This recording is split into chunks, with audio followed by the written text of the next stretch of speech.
Maayo man, karon man gyud ato ang gitakna nga panahon nga mo-file ta kay mao man gyud na akong naandan nga mosimba sa ko sa buntag sa Domingo una ako mo-file sa akong certificate of candidacy.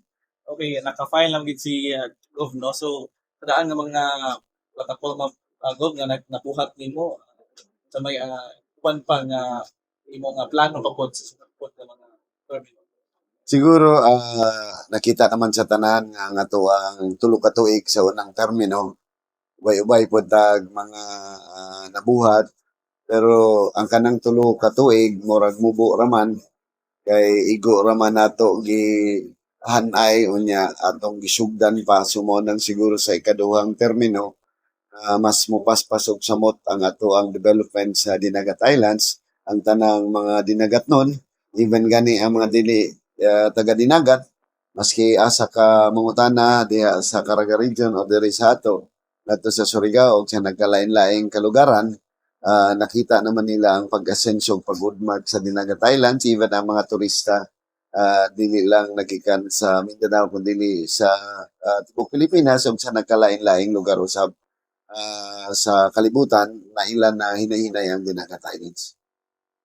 Gov, this is a powerful alliance, no? Nakita nato nga murag sari-sari ang ato ang mga political personalities, Gov. Unsa may imuhang napaglantawan ini sa next term nimo, Gov, kung ugaling palaran ang tanan nga naa karon sa partido?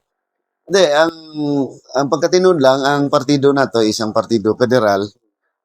Apil kita sa Alyansa sa Bagong Pilipinas ni Presidente Bongbong Marcos. Ang mga nasulod nining mga partido, ang Partido Lakas,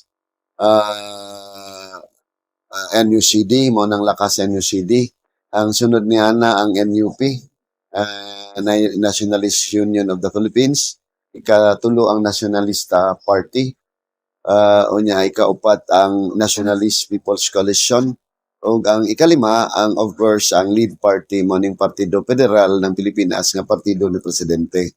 Dunay panag-uyon ang kining lima ka mga partido present ko anang tanang pagperma dito sa nasyonal no man gani na sabutan dito nga kami lead party o dili mi pwede nga magpalaban og mga kandidato kay dili mo issue og certificate of nomination and acceptance ang lima ka partido kay gi-honor nato ang equity of the incumbent. So kini kita sa Dinagat kita may incumbent nga gobernador apil man ta sa Alyansa sa Bagong Pilipinas. So dapat katong lima ka partido wa gyoy ipakontra sa ato. Sama pod sa ato ang amigo nga si Congressman Alan Onoy Cleo nga ang iyang Partido Lakas. So dili pod siya pwede atbangan namo sa federal kay kauban mo sa alyansa sa Bagong Pilipinas. Kung naaman sila suportahan nga kung dili man ako kay nga kaalyansa, independente ang daganan na to. Pero kung mao na siyang may tabo, kung independente pod ang ilahang manukon kung naa sila ipatbang sa ako, diha ko mo desisyon kung kinsay akong congressman, human naman mi og file. So makit-an man na nato karong Pitsanoy Bipon, naaman tay alyansa pod nga personal sa ato ang mga amigo sa Akbayan, no?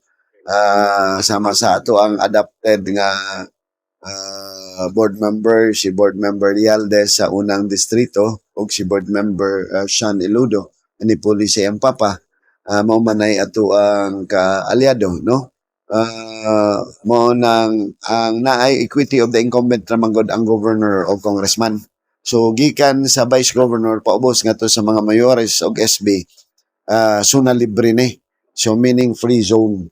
So kay free zone man basikin sa pwede mo dagan. Amo man gyud na esensya sa demokrasya kay demokrasya man ni pinili ayod ang esensya sa demokrasya. So sa mensahe nimo kay kami na sa Radyo Silvato labi na naka-file lagi kami yung mensahe po sa ato. Kaning panahon sa eleksyon mo man ni ang paghatag og hukom sa katawhan kung kinsay ilang himuong mga lideres sa ato ang pangagamhanan. Ako moingon sa mga katawhan nga pilion lang nato sakto. Ako ni presentar sa akong kaugalingon, wala pa may panahon sa kampanya. kung ako inyong nakita nga dili angayan, kung ako inyong nakita nga dili antigo, kung ako inyong nakita nga way nabuhat, then ayaw ko ninyong butuhi.